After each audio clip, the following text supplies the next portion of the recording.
Welcome to our viewers in the UK and around the world, and Chag Sameach on this beautiful festival, the festival where we celebrate our joy. Our topic this evening is Stop Chasing Happy. With us we have our guest tonight, Rabbi Mannis Friedman, highly acclaimed social philosopher, author, and rabbi who currently lives in New York. The interview will be conducted this evening by a good friend of the Center for Jewish Life, Collin, energy healer, life coach, who will probe the rabbi, asking him questions on this subject, something we've all been looking for millennia. So we hope you enjoy this evening tonight. Mark, it's all yours. Thank you very much, Rabbi. Great to meet you, Rabbi. How are you? Thank God. Enjoying the house. I'm pleased. I was really excited to do the interview today, and I know that from what I've seen of your work, and I know Rabbi Yosef talks about the fact that you are often talking about joy and the essence of it, and I would love to discover and talk through some of your philosophy on joy, especially from the idea of whether it's something that we can create in our lives, or if it's something that when we drop out of the narratives of the mind and we drop into the consciousness within ourselves, whether it's something that we actually naturally exude when we connect with Hashem and with life itself. But I'd like to start just at the beginning, really, and discuss and hear from you about what joy really is. Like when people mention joy, like what is joy? Down to basics. I like that. Come on, let's start there. What is joy? Yeah.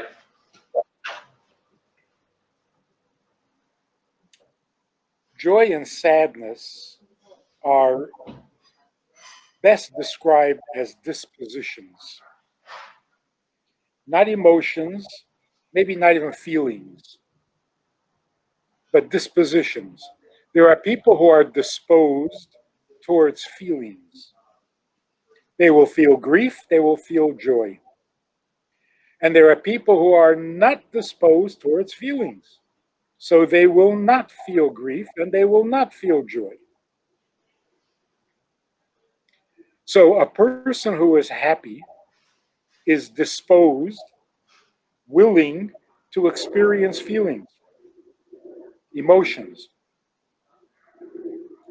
A person who is sad is indisposed to any feelings. He won't even feel grief because he's emotionally shut down. Grief is a real emotion. It's alive, it's intense. It's got a lot of energy, so much that you can't sleep. Sadness has no energy, and all you want to do is sleep. So you can't really say, I feel sad. You don't feel sad. You feel nothing, and that's sad. So happy would be, I'm willing to feel. Suggest an emotion, and I'm ready. So if something tragic happens, I will deeply feel the grief. And by the same token, if something good happens, I will be thrilled. So it's really a disposition towards emotion. Now, what controls that valve? What controls that disposition? Actually, what you think of life. So it all begins in the head. Here's an interesting way. Does happiness bring optimism, or does optimism bring happiness? Obviously, if you're a happy person, you're going to be more optimistic. Also, if you're an optimistic person, you're going to be happy. So what's the cause and which is the effect? I think optimism brings joy, not the other way around. Because if you're not optimistic, then your joy, whatever it is going to be short-lived. You'll find a cause for joy, But then an hour later, you'll find a cause for misery.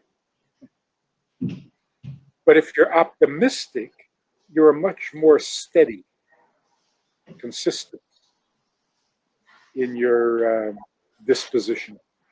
So let's make a distinction between emotions, feelings, and disposition. Like, is fear an emotion? If it's a response to a person, then it's an emotion. If you're afraid of thunder, it's a feeling, not an emotion. So emotions properly applied means a reaction to another conscious being. You can love God, it's an emotion. You can love your neighbor, and an emotion. You love chocolate, it's not an emotion. It's good taste. Emotions have to be shared.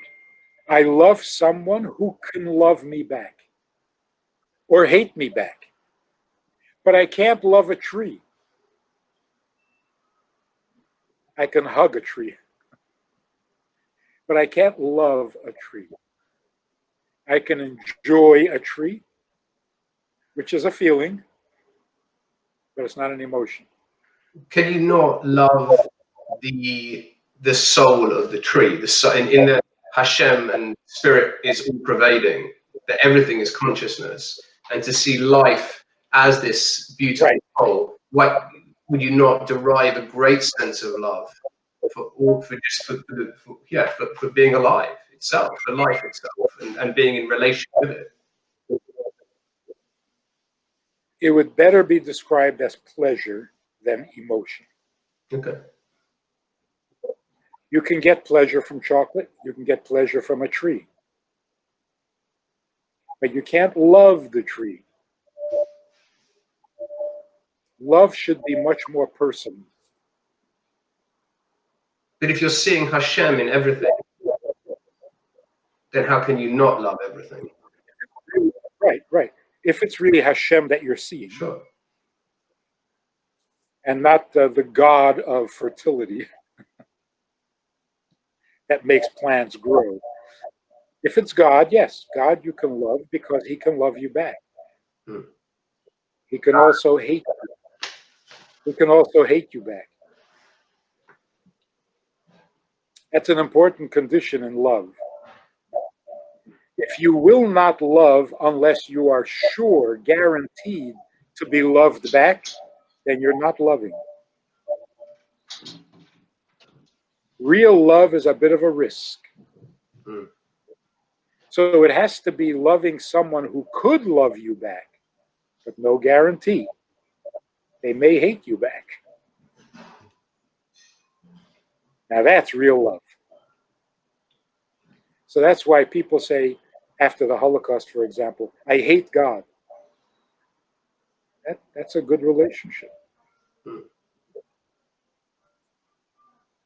That's real. I wanted to ask you a question on what you said before about joy and allowing yourself to experience all of the emotions.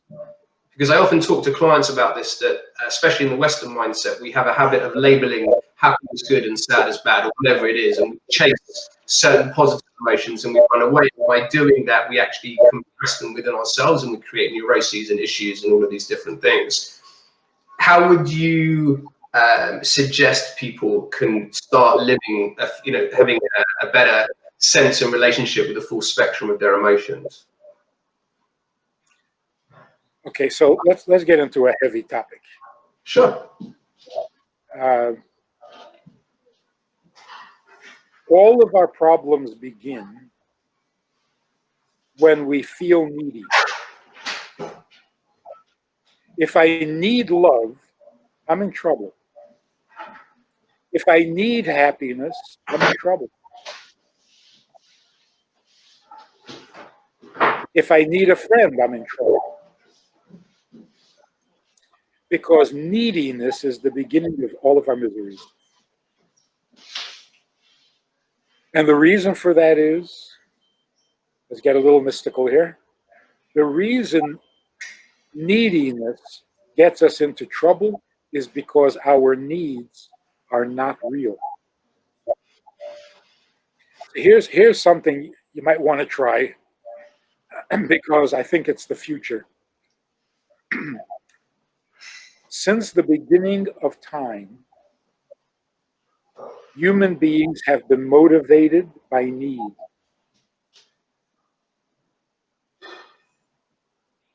You need to build a house to have a roof over your head. You need to have what to eat. You need to be secure.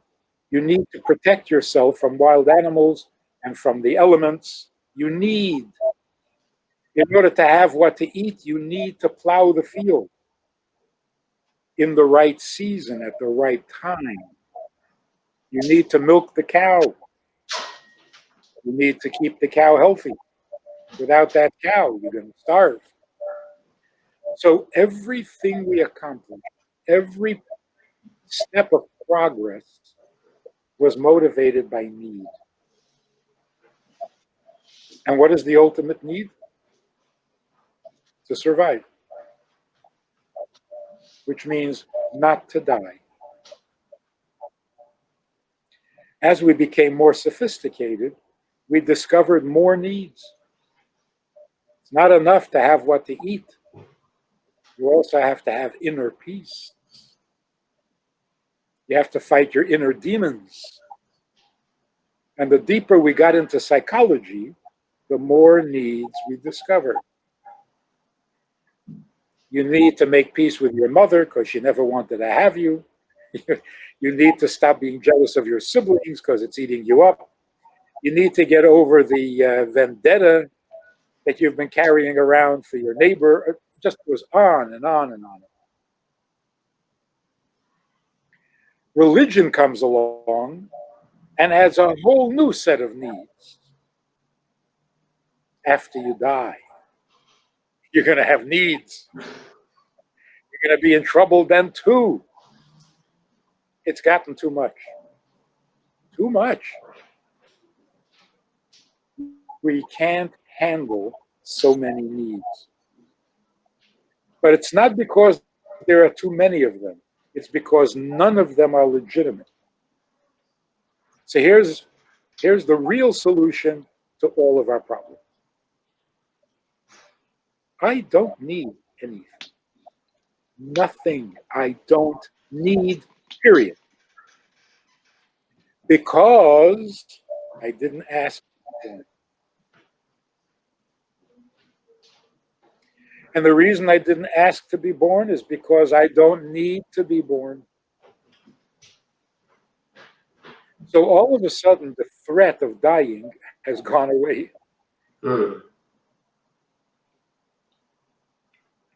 You can't threaten me anymore. Your biggest weapon, gone. So I have to get up and I have to go to work? Why? You want to die? Not working anymore. We are not willing to live life in order to not die. There's something wrong with that equation.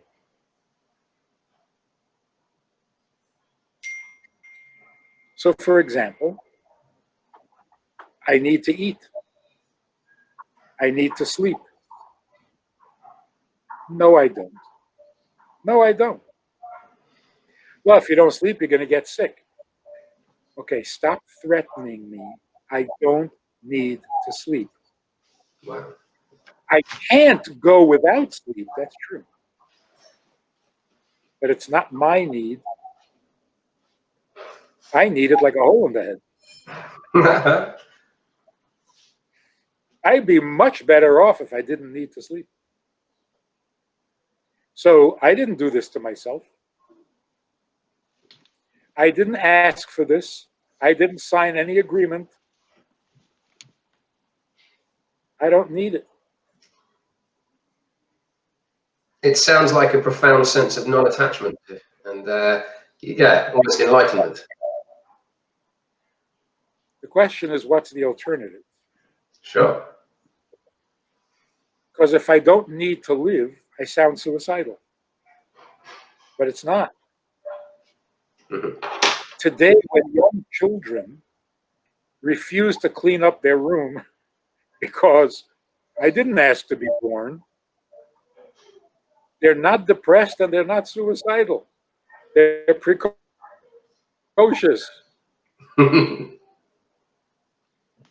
So if your child ever says to you, I didn't ask to be born, don't get them into therapy. Admit that you didn't ask to be born either. So what do you want from me? I didn't ask to complain to Bubby. And if you ask Bubby, she'll say, I didn't ask to be born either. It turns out that in reality, simple, basic reality, I don't need to be here. Like the guy who was suing his parents for giving birth to him without his consent.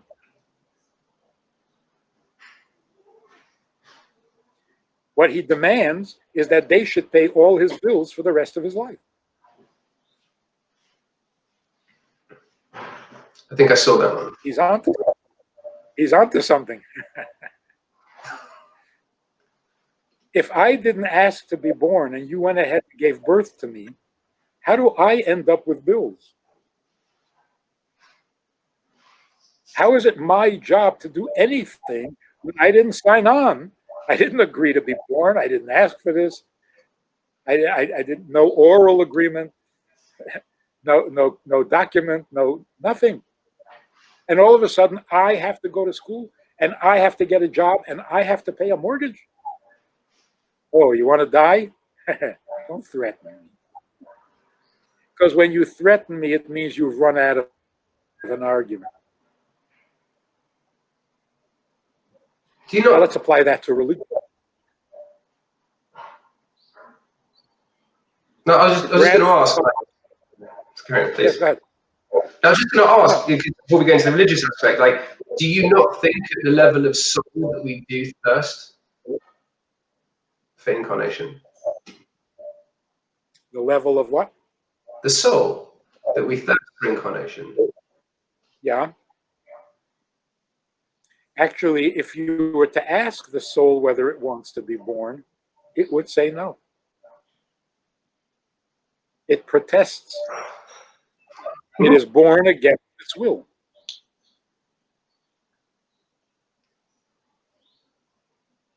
So let's use a simple example.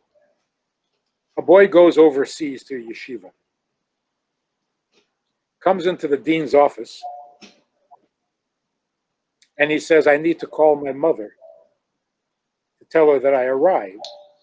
Which phone can I use? The dean happened to be a very profound Hasidic individual. And he said, you need to call your mother. The boy said, yes.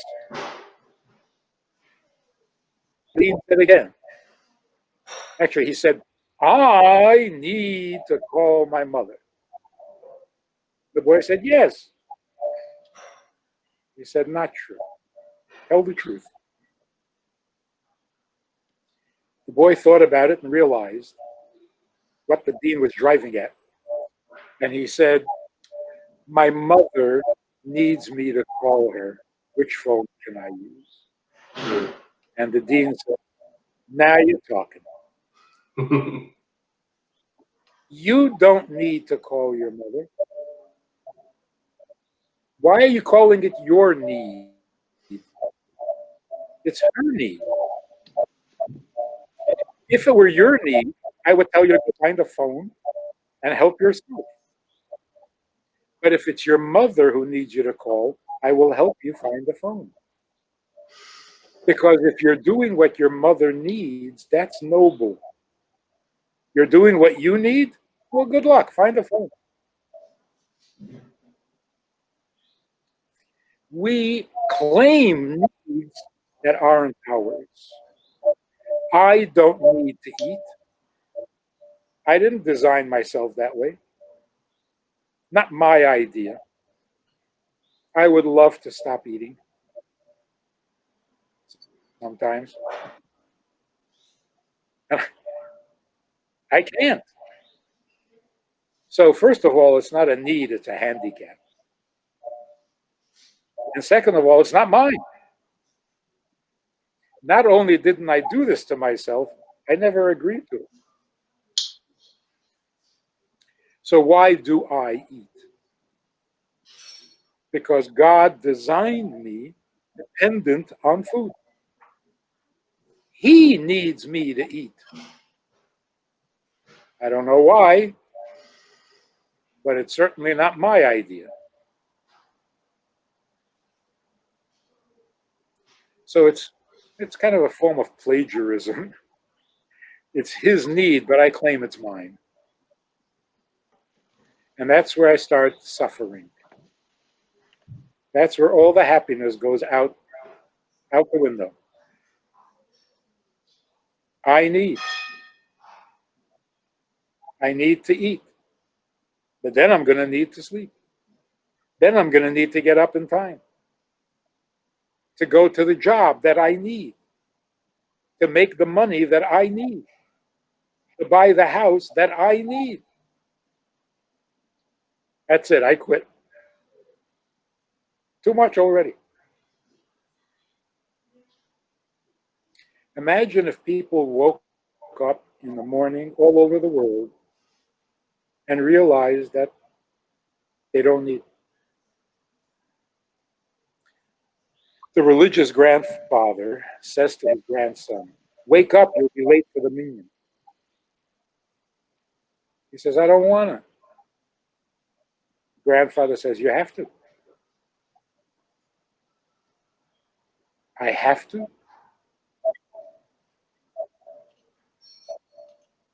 Imagine the grandson says, "You know, I thought about it and I've come to the conclusion that I don't have to. I don't have to." "No, no, you have to. You have to go. You have to do the mitzvah. You have to be religious. You got to be frum. You got to. You need to. You must. You have to." The kid says, "No, I don't need to. I don't have to." Where is the conversation going to go? Inevitably, you want to die and go to hell? You want to suffer when you die? And that's where the child says, "Okay, now we're down to the threats. So you've run out of what to say, basically." Which means you're agreeing that I don't have to. So in this conflict between the grandfather and the grandson, who's right? So most people will say, "No, you don't have to be religious. It's not like you have to eat. Eating is a real need. Religion is not. It's optional." No, you need both if you don't want to die and suffer. Exactly the same thing.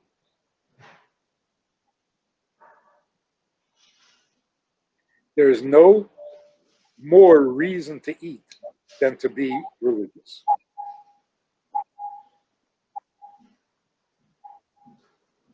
Or is there?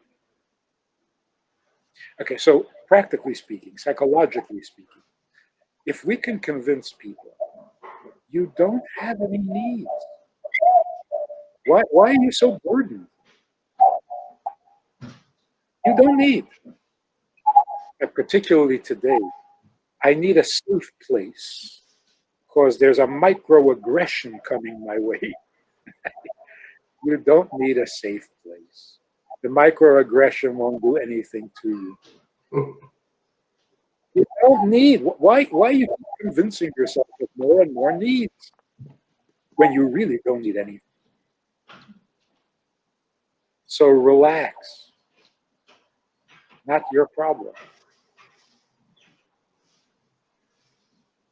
Then the question is, then why live at all? So it turns out, and this is without religious belief, without any mention of God, the human being doesn't have needs. The human being is needed. Wow. I don't want to fulfill my needs. I just want to know that I am needed.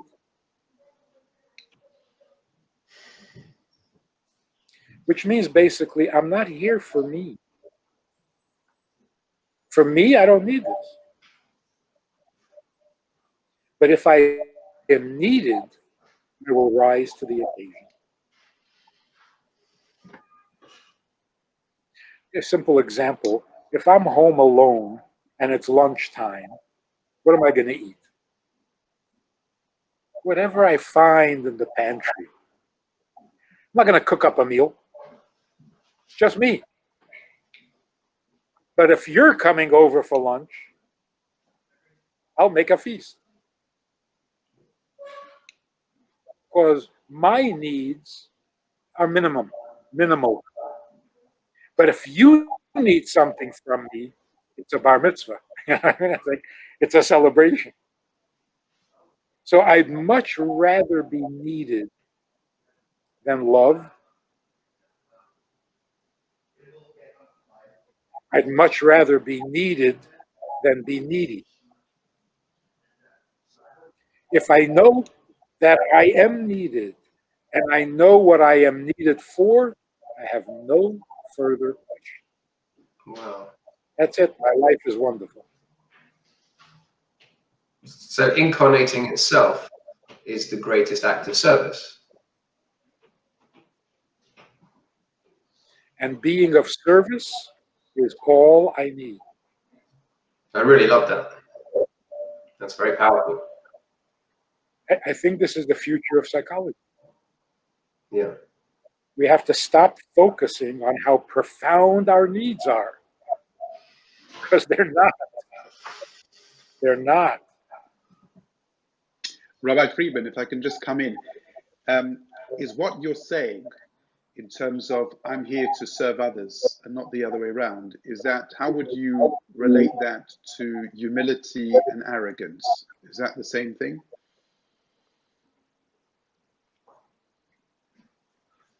The Hasidic concept of humility is that I am not here for myself.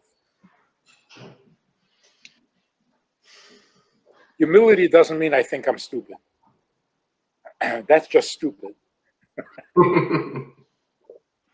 If you think you're stupid, you probably are. That's not humility. That's arrogance. Because you're so focused on yourself. Like, nobody is just plain stupid. I'm so stupid. See, I'm not just your ordinary stupid. Don't dismiss me so easily. I am the stupidest person in this whole room. I am so stupid you won't believe it. That's such arrogance. I have a problem nobody understands. Nobody. Stop being so arrogant. You got the same problems everybody has. You see how as soon as the subject is me, it's already arrogance. Real humility means, why are we talking about me? I'm great, I'm terrible. What's the difference? Why are we talking about me? That's called bittul. I am not the subject, I am not the issue, I am not the problem. Why are we talking about me? Am I smart? I don't know. What's the difference? Are we getting married or something? You're looking for a shidduch? What are you? It's funny. Only the person you're going to marry cares whether you're nice or you're not nice, you're smart, and they only care until after the football. After that, it doesn't make a difference anymore anyway. But you're right. Real humility means I'm here for someone else, not for me.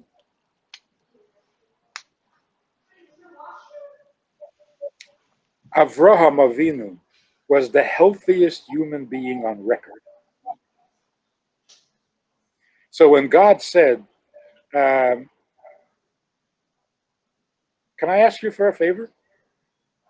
Avraham said, "Hineni." That is the healthiest response. Hineni means, yeah, I got nothing to do. You need something? Sure, I got nothing to do. Hineni means I am completely available because I got no needs. So if I can do something for you, please tell me. Bring it on.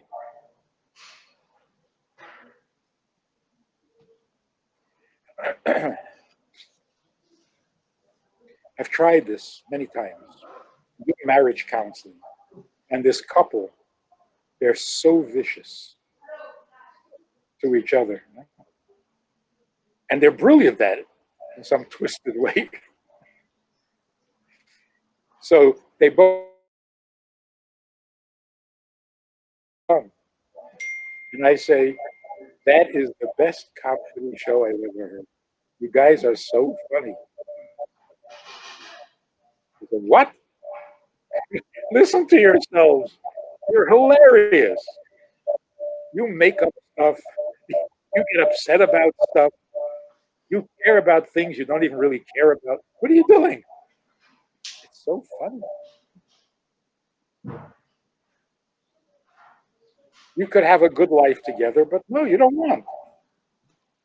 You want to look for problems. You want to be able to complain. You want to be able to curse and blame. What are you doing? It's funny. It really is funny because none of it is legitimate. Many couples, because of the quarantine, who are forced to spend time together like never before, starting to like each other. Because all that foolish stuff. Why can't we go now? Why do we have to go here? Let's go there. You're not going nowhere. Now what? Why do you cook like this? Why don't you cook like my mother? It's starting to sound petty. And people are appreciating having each other. The rest is commentary. So I think we're moving in that direction. Literally, we've come to a point where the survival instinct is no longer governing us. In a sad, negative sense, we're seeing suicides like, like never before. Successful, healthy, famous people just call it quits. But that's because we don't have anything to replace our neediness. And that's because we have this crazy notion that our creator who created us doesn't need us.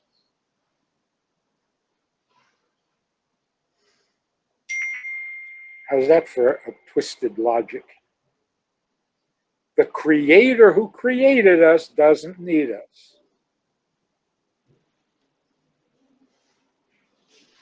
How did we accept that message for all these years?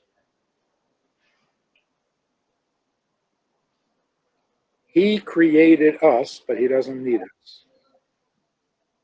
You're going to worship a God like that? That's insane. So for thousands of years, we've had this whole thing backwards. We are needy. The creator doesn't need anything. Ever had anything so illogical in your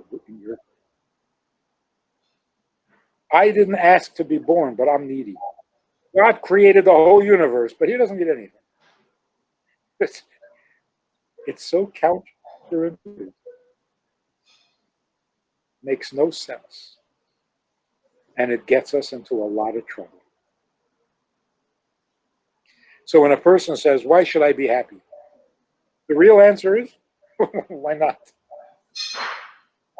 Why not? You're getting a free ride.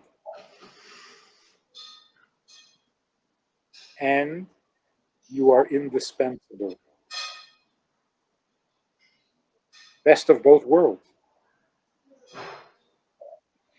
I need nothing, but I am indispensably needed. Beautiful.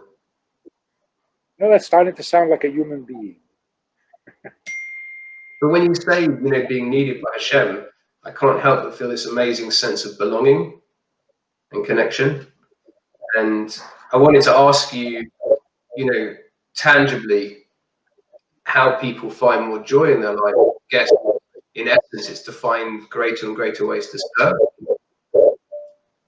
Is that how you feel it? See it? If I am indispensable, I can do anything. I mean, imagine a soldier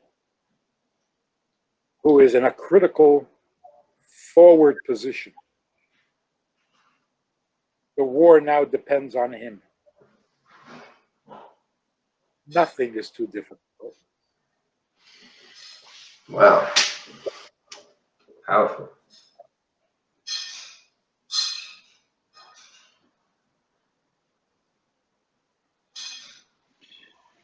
Yeah, we're taking it in. We're taking it in. So let me ask you like this: what, on a practical level, you talk about people who are selfish, who are self-centered, who are needy. All they think about is their needs. How do you move away? How do you begin to move away from that, as you said, disposition to a more selfless, outlook of life? When you're so filled with your own needs and you are so self-centered, what are the practical steps that someone could take to change that disposition, which is one of the most profound dispositions available to man? It's a very old habit. Very old. Thousands of years. Yes. It's in the genes. Maybe that's what happened when they ate from the tree of knowledge. They became needy. And we've been suffering from that ever since. I heard many, many years ago, some guy, professional, suggested that if you have a child who is OCD and they wash their hands 40 times a day, demand of them that they wash their hands 50 times a day. And they will turn around and say, no, I don't need to wash 50 times a day.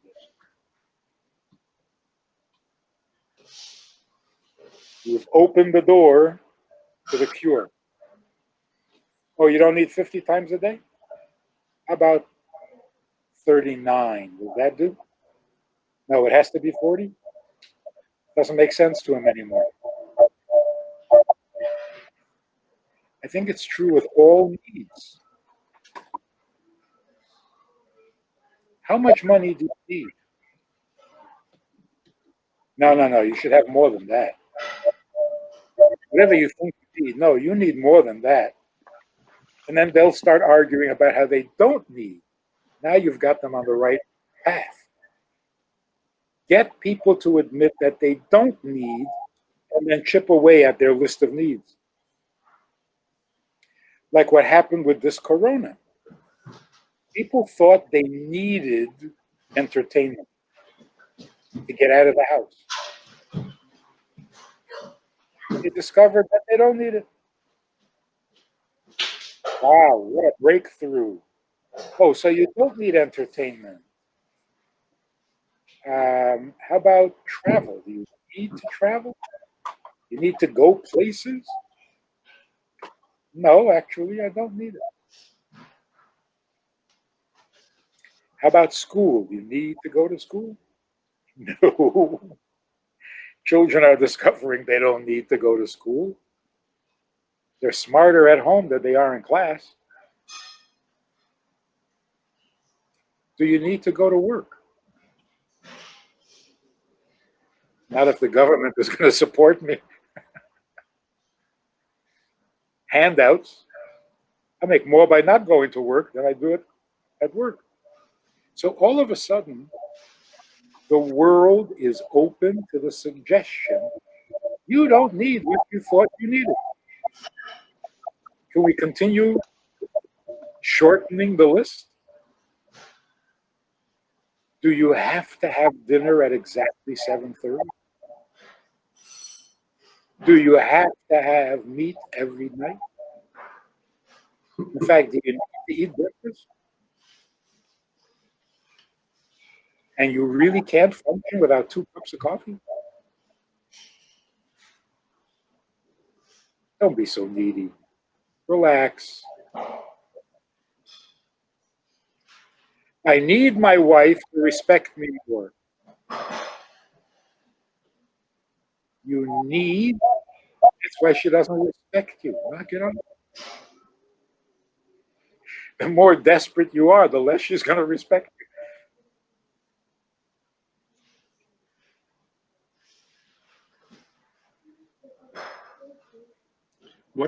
How do you translate? There's a lot of young people watching this show. How do you translate that into relationships and obviously a very Jewish value, timeless value of the importance of getting married? Marriage is the setting, the venue for every virtue that you are capable of. No other relationship demands every virtue. So you can go your whole life and never be generous. If you're not married, you don't have to be generous ever. So you'll be generous when you're in the mood. If not, you won't. Marriage brings out the best in people because you become responsible for another person's needs, not your own.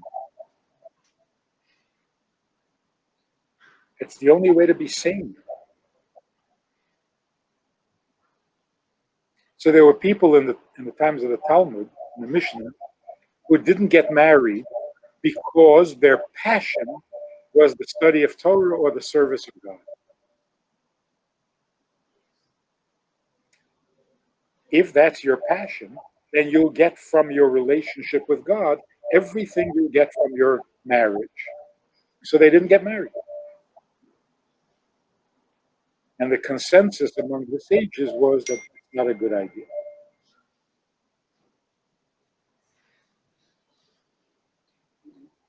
You have to find creatures your own size. Pick on someone your own size. You have to find someone your own size who you can serve. Serving God is easy. He's God, of course you're going to serve him. But your wife, why would you serve her? Let her serve me. So by serving God, you haven't really tapped into your true virtue.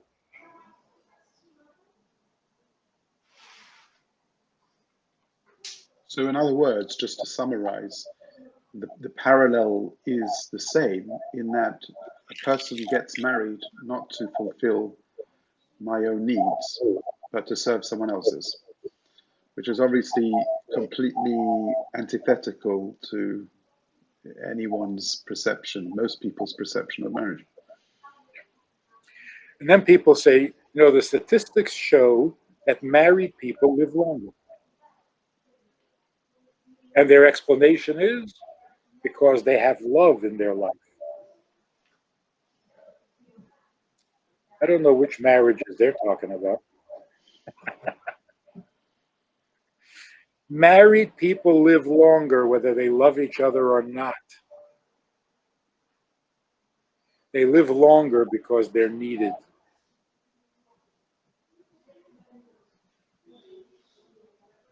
By at least one person.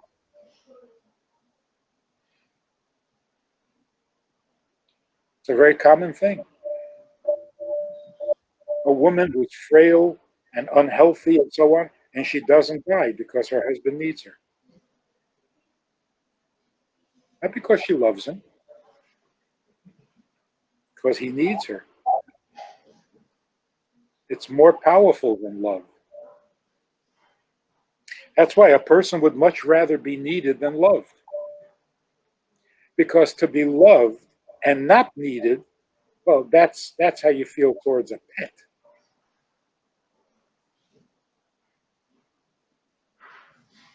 You can love your pet rabbit and don't need it.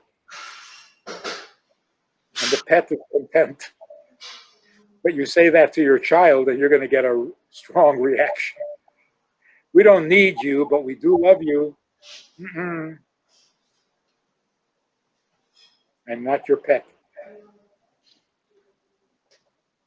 I'm not a gerbil.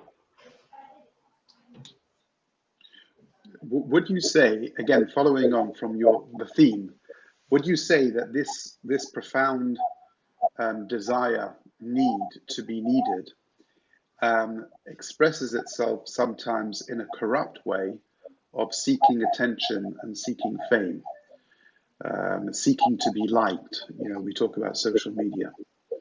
How does that seeking attention and fame relate to the will to be needed? That's like a depressed person eating chocolate. You think chocolate is going to make you better?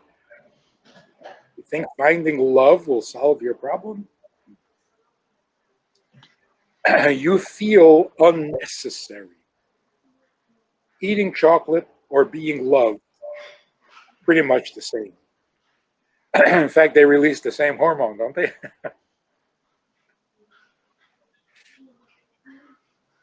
Not the solution. It feels like it might be a solution. But of course, all those who relied on it have been disappointed. Fame and wealth has never solved anybody's problem.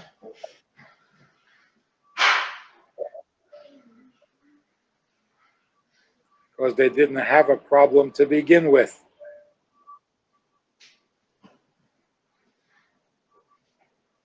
So let's get real. Just let's get real. This is not philosophical. This is not rocket science. It's just real. I put it a little differently. Go back 1,000 years. Father wakes up his teenage boy. Come on, we got to go to work. Why?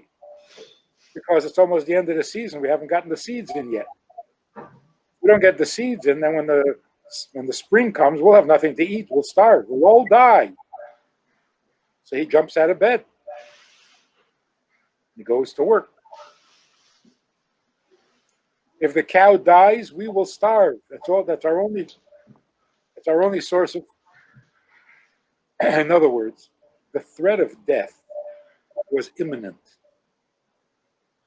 Yes. If we can't hold our farm, if we can't have our cabbage patch, we're going to starve. What do you say to a child today? You wake up a preteen, a 10-year-old. It's late. You're going to miss the bus. Why do I have to catch the bus? You got to get to school. Why do I have to get to school? Because you got to graduate and get into a good high school. Why do I have to go to high school? Well, to get into a good college. Why do I have to get into a good college? To get a good job. Why do I need a job? To make money. Why do I need money? To buy a house. Why do I need a house? Well, you're going to live on the streets, you'll catch a disease and die. Oh, so that's why I have to get up today. It is so far, it is so theoretical. So imagine the father taking the shortcut. Get up and catch that bus. You want to die? Like what? It doesn't, it's not convincing anymore. Besides, nobody dies. You go on welfare.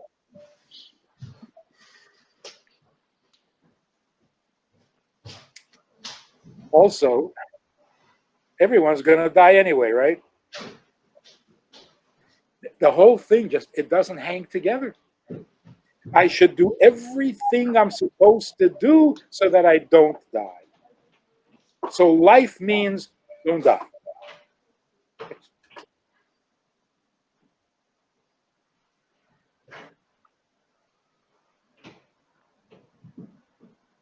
It's not working.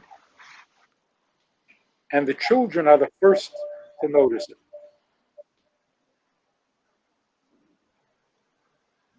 So, do you think that history is moving in the direction of such self-centeredness that at some point it collapses, and from that point on, people realize that they've been heading in the wrong direction, Yes. and maybe they turn around and they face a different direction.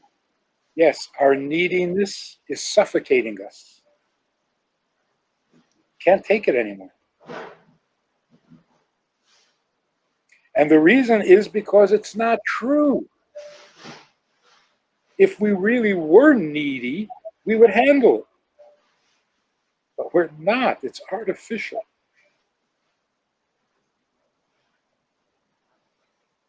So the truth is this. I don't need to be here, but my Creator needs me. That's it. Beautiful. Do you think the world's ready to hear such a message? I think they're, like you say, half the world is desperate to hear it. The other half is willing. You can't just say, no, you don't need. That's dismissive. You're going to get a backlash.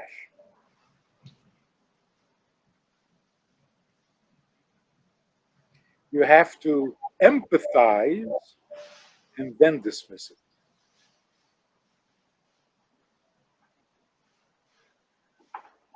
Remember this couple, the guy wanted a divorce desperately because he was so angry at her.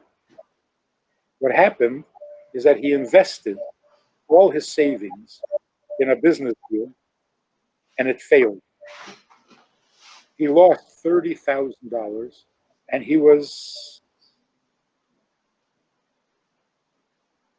at the end of his rope. His wife,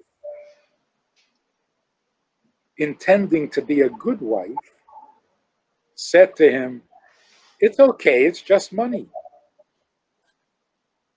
Now he can't look at her. He hates her for that. Now, why? What she's saying is correct. She's trying to be helpful. Why would he hate her? Because she said it too soon. First, she should have said, "Feels so bad. That is so painful. What a." But you know, only money. Then he would love her. But she dismissed it before she sympathized. Now you're my enemy. I'm dying here, and you're dismissing it? Can't do that. So first you have to empathize. Like if you look in the Rebbe's letters, the Igris, people who pour their heart out to the Rebbe, they have a serious problem. So first the Rebbe says, be strong, hang in there, you can overcome this. And then said, and by the way, what are you kvetching about? Not even a serious problem. But first you have to empathize. You have to be on my side. If you're on my side, you can tell me I'm being silly. But you can't just say you're being silly. What would your, on a practical level, because we're obviously these are beautiful ideas and very inspiring, but in terms of connecting, let's just say with young people, for example, you talk about empathizing and then trying to sort of help them reframe their outlook. What do you say to young people who are particularly preoccupied, maybe even addicted to social media? How do you empathize and how do you begin to turn them around?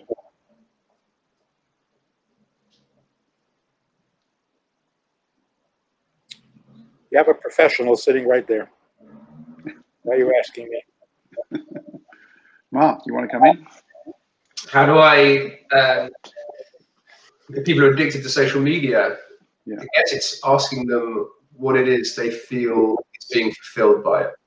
When they're constantly, like Pac-Man, I think it doesn't even stop with social media. I think that addiction, sex, drug, rock and roll, whatever we're doing, is that we feel there is some form of void in us. I think it comes from when we're young, the whole socialization process is centered around getting affirmation from an outside source. Look, mum, I've done my homework. Look, I've done this right. Whatever it is, we need to look good in order to be attractive. We're always living outside in.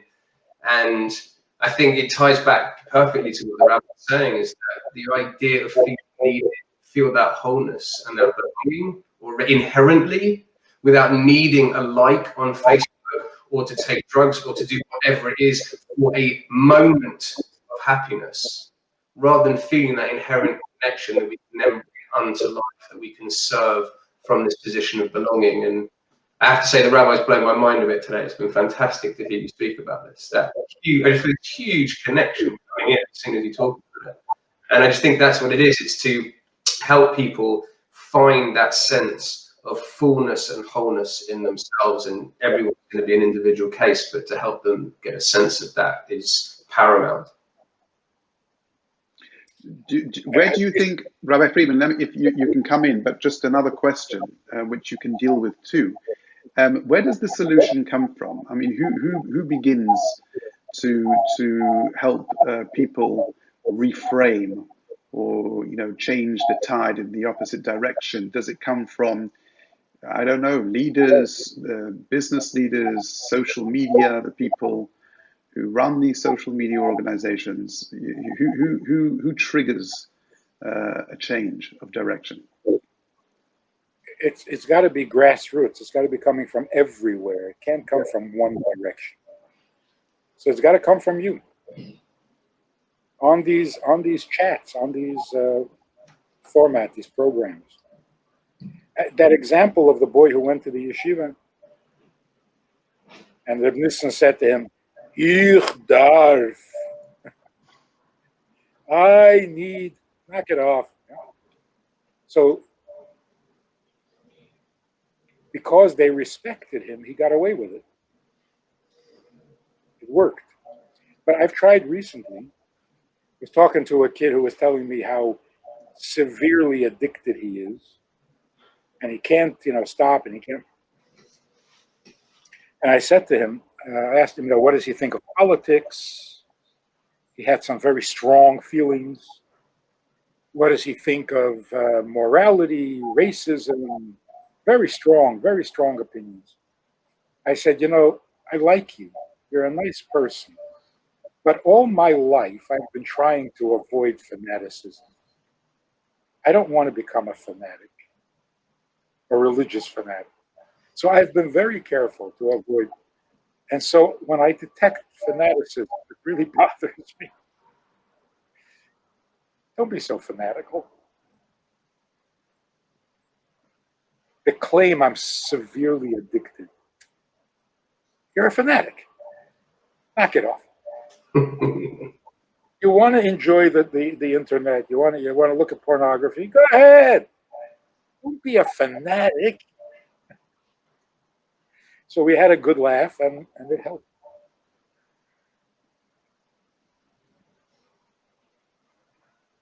Somebody asked me about the women of the wall. You know that they want to be able to daven at the Kaisel and put on tefillin with a Sefer Torah, right? So somebody asked me what I think of them. I said, I can't stand fanatics. They are religious fanatics. I can't stand them. See, they want to daven. Okay. No. Only by the Kaisel. Okay. No, not this part of the Kaisel. That part of the Kaisel. Okay. No, with a Sefer Torah. All right, fanaticism. I can't tolerate it. Knock off the fanaticism, okay? So you can be a fanatic about almost anything. And sometimes when you put it that way, people can laugh at themselves. It breaks the grip.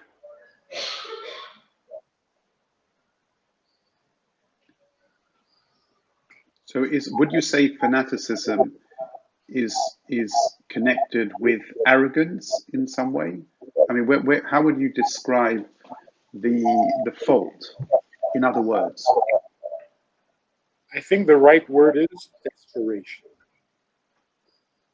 People become fanatical when they're desperate. It's an outlet for desperation. So you say to a kid who's addicted to pornography, what are you so desperate?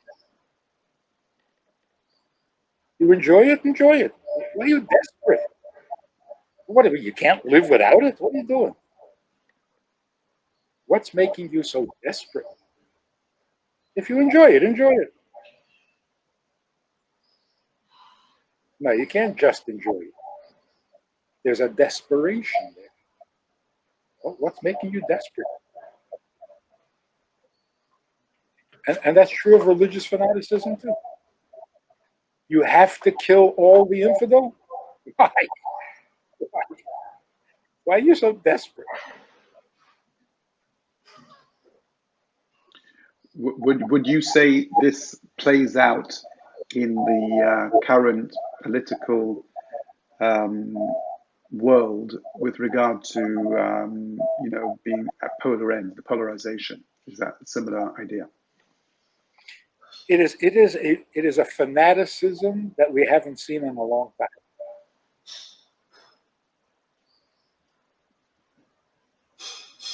Even about health, the fanaticism of wearing the mask, not wearing the mask. Kill him if he's not wearing a mask. What is this? So I think there are two problems here. One is we don't know what we're needed for, so we're going to make something up in desperation. Secondly, we don't have a legitimate enemy. We are desperate for an enemy. We're not used to living in a world without an enemy. So since the Cold War ended, we've been looking for somebody to hate.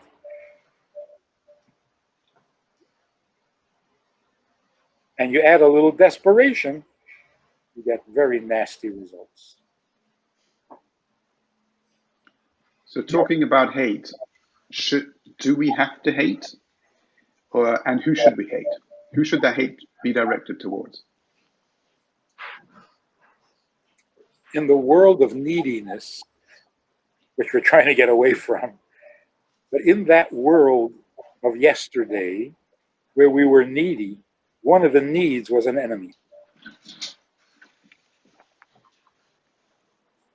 Because we had to have the contrast. I can't be right unless somebody else is wrong. I can't be good unless I find who's bad. So it's self-serving. It's not a moral indignation. part of the survival instinct, which we're hopefully outgrowing. You mentioned And it. that should be replaced with moral indignation. So what should we hate? We should hate things that are meaningless, purposeless, pointless. That's our real hate. Because we are essentially purposeful, we hate things that are purposeless. And that's why when you think that the world is out of control and things happen for no reason, that's going to destroy you. That's the one thing we really can't handle. Something happened for no reason, blows my fuse.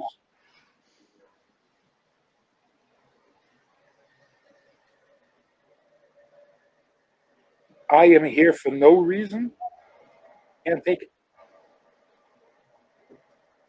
I actually did this ridiculous, stupid thing many, many years ago. A woman told me she's suicidal and she already has a plan how she's going to do it. I said, why? She says, because it's all meaningless. I said, all meaningless? Mm-hmm. Nothing means anything? Nope. I said, then why kill yourself? Sit quietly, you'll die eventually. What's the difference? It's all meaningless. Why does a person who feels meaningless need to kill?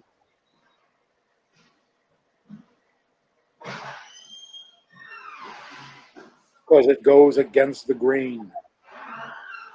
We are purposeful creatures. That's our truest nature. If I think I have no purpose, I can't stand existing.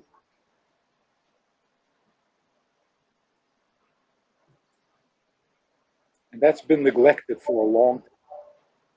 And religion is one of the culprits. How many times were we told, you're nothing, you're insignificant, you mean nothing, you're not important, behave yourself, maybe God will be nice to you.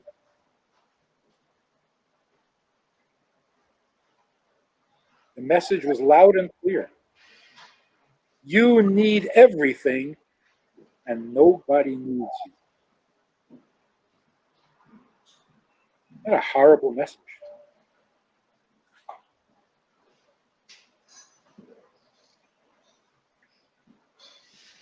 How would you suggest then, if this is so fundamental, again, on a simple level, on a practical level, how does one behave during the typical day at work, at home, to discover the ways in which they are needed? What do they do to begin to discover why they're needed? What I've been doing is agreeing with people that there are too many problems. Too many problems. Too many issues. It's so difficult to live today. It's so hard. Life has become impossible. And they, of course, agree. Then I introduced the idea. Maybe it's because we have too many needs. Maybe we shouldn't have so many needs. And then you peel away at that until you get them to where actually you don't even need to live. Well, if I don't need to live, why am I here? Bingo. Home run.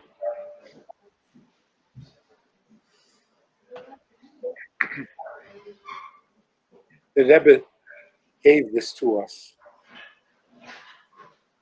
in a very convenient little package.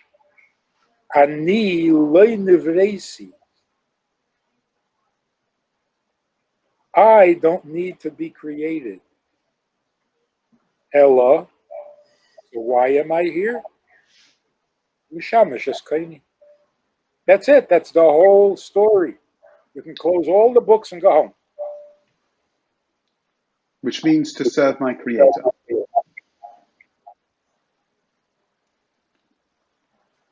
It's the words. It's the words, isn't it? The words that Kennedy coined in his famous State of the Union inauguration address. Don't ask what your country can do for you. Ask what you can do for your country. I wonder where he got that from. Sentiment is correct, but directed in the wrong place. Your country is not what you're here to serve. He's wrong. The country serves you. That's democracy. While you're serving God, the country should serve you. That's a democracy. Take care of my needs so that I can serve God.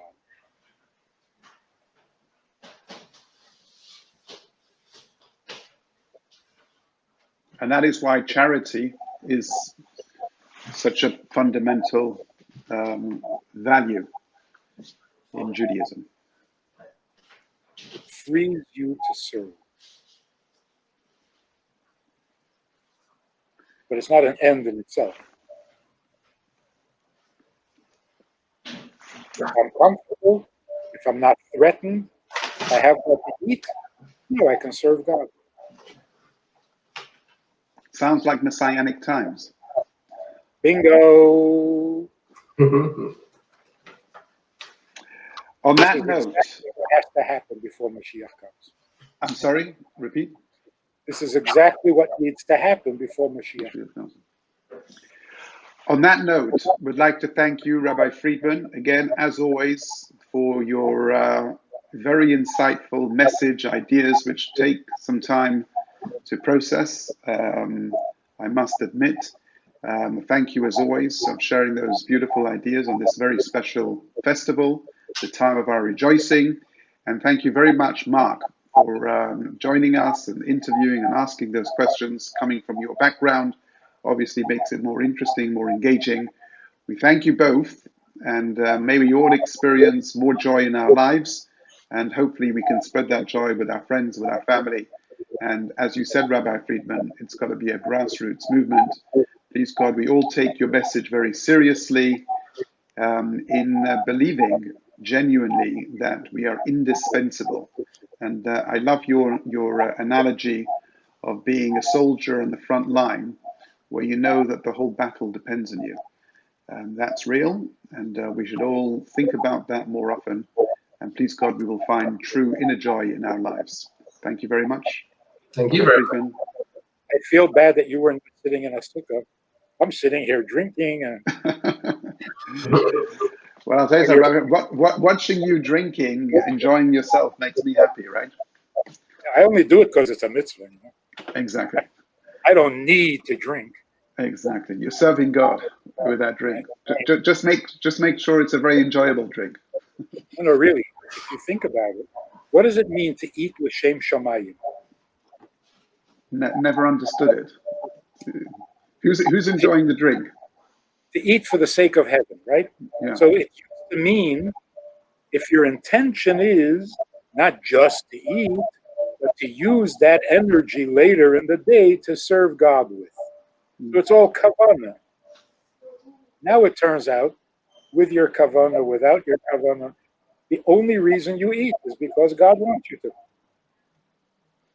Just stop claiming that it's your need. Thank you very much, Rabbi Friedman. Thank you very much, Mark. Have a wonderful evening, a wonderful rest of your day, and Chag Sameach to all of you. And maybe share. If you try this, or find a way to apply it, I'd love to hear from you. Okay, Mark, that was to you. Mark, that was to you. 100%. We've got some new inspiration. We'll be in touch. Thanks again. Have a wonderful evening. Chag Sameach. Take care. Hope to see you soon. Bye, everyone. Only good news. Take care.